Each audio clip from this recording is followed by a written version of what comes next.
How's it going, guys? My name is Zach with the Movie Castle, and today we're going to be taking a look at Hack Slash Shout at the Devil. This is the second thing collected in Omnibus 2 and makes up issues 2, 3, and 4 of the original Hack Slash ongoing series.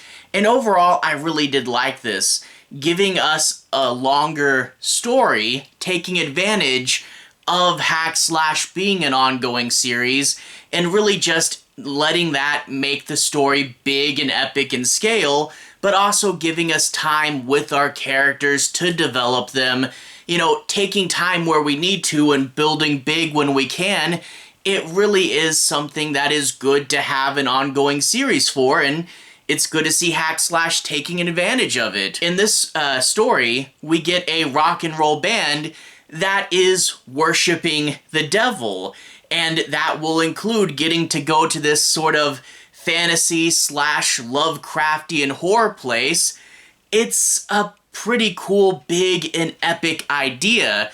They do a lot in this story, but also, again, with the downtime, we get to see some character development with Cassie, and we also get to see the vet and the nerd firmly earning their place as reoccurring side characters. I really like that as well.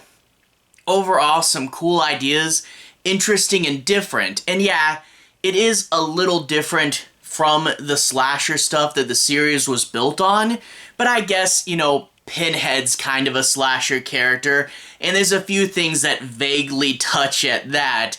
So yeah, it's a little outside the normal, but for an aside, I know we'll get back to the slashers later, and it does some really cool things and introduces some characters as well. Overall, I like the idea, I like the scale, and I like them using the ongoing series to their benefit. This is cool, this is a fun one, I'd say check it out. But without further ado, I'm going to talk in a little bit more specifics. I'll switch to the close-up camera, show you guys some of the story, some of the art, and do a bit of a breakdown and analysis. I'll be avoiding major spoilers. I'll try not to ruin the end or anything. But without further ado, let's switch to the close-up camera. Alright, here we are inside the castle taking a closer look at Hack Slash Shout at the Devil. Once again, we'll be looking at Omnibus 2, and let's bring this closer to the camera. We can see, as always, that Tim Seeley is the writer, and if we flip over here, the penciler is still Emily Stone. Cool to see a bit of continuity. She was in the last story, she'll be in the next one, and she'll pop up in a few places throughout the main run. And we can also see originally issues 2 through 4. After that, let's flip to the cover page, and we do have a cover that I really, really like here. Cassie on a heavy metal album, and then we get, below that some ads for the band and 6'6" signing his name and stuff. It's a pretty cool cover. After that, we get into the story proper. Again, no major spoilers, but we will dig down and analyze. Anyway, we open up at a dingy bar in Florida, and we get to see this band playing their heart out to a relatively small crowd. We get to see the band afterwards, and we find out that they're pretty sure of themselves. They think they're really cool, but they're not having any success. And that's when this mysterious figure comes in, who they think is a record agent or something, but we as an audience know better. So a good little bit of setup. 6'6" was actually teased at the end of issue 1, so cool to jump back and see how he got there. Anyway, after that, we get a scene that I really do like, a good bit of character development. Cassie and Vlad are at the 99-cent castle because they are perpetually broke, and we get to see that Cassie wants a bit of privacy, but Vlad is following her around really close over her shoulders, and that is because in Gross Anatomy, Cassie actually lost 2 of her toes, and now Vlad is afraid to let her out of his sight. He's being a little overprotective, and Cassie is a little embarrassed and is trying to just, stay away from her one friend that wants to help her. It's a good bit of character analysis, and I especially like when she does wind up tripping on the next page and swears out this little kid in front of his mom.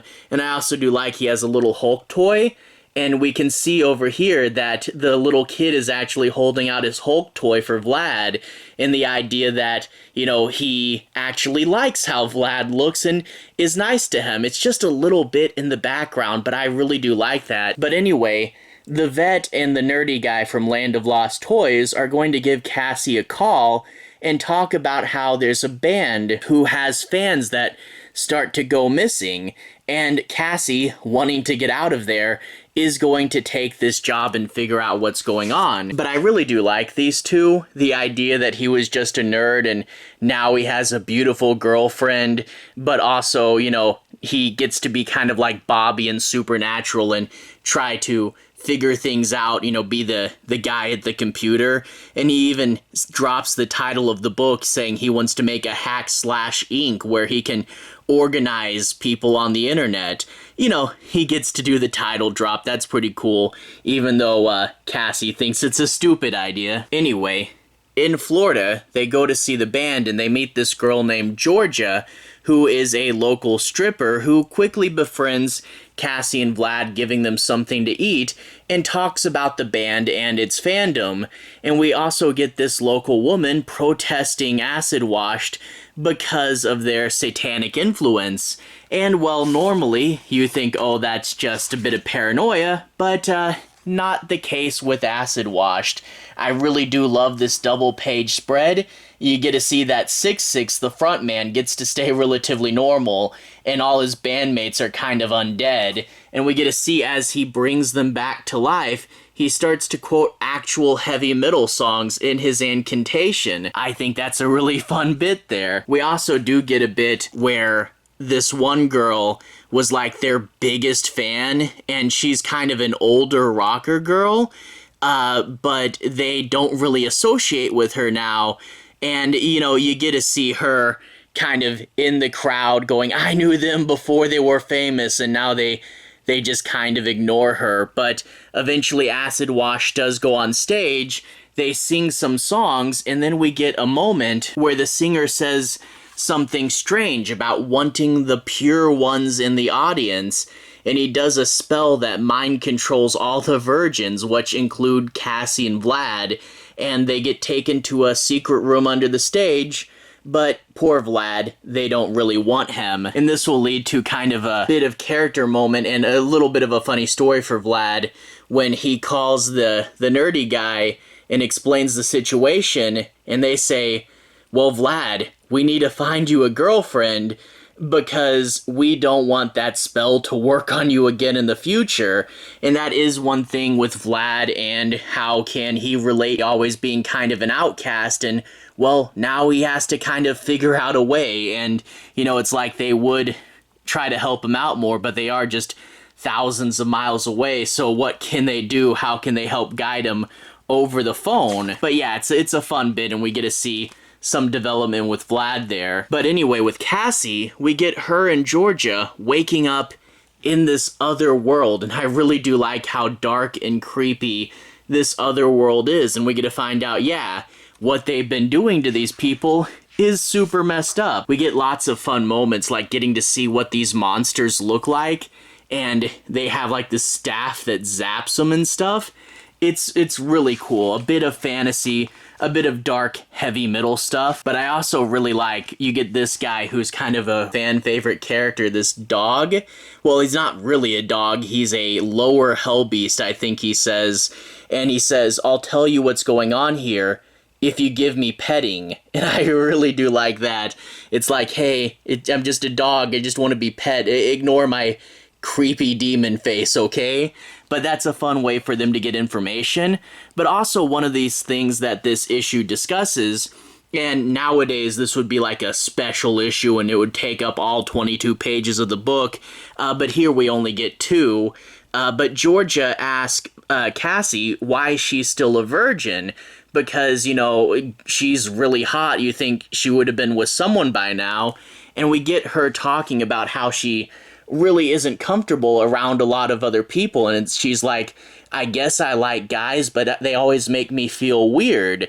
And it does end on a bit of a, I don't know. They ask her if she's gay, and she says, I don't really know. And that is a good place to say, like that I don't know is a valid sexuality. It is kind of strange that they don't bring up being bi, but I guess we can't say everything in 2 pages. I won't go too much further than that. Needless to say, though, there is lots of fun stuff, but I also do want to show they make Cassie and Georgia dress up in these crazy hell costumes, and they're going to take them to this big giant temple. And yeah, there is going to be fun otherworldly fantasy stuff while Vlad tries to go to their rescue.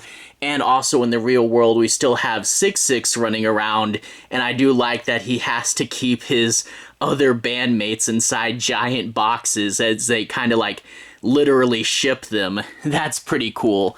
But yeah, this will lead to big fun epic fantasy adventure.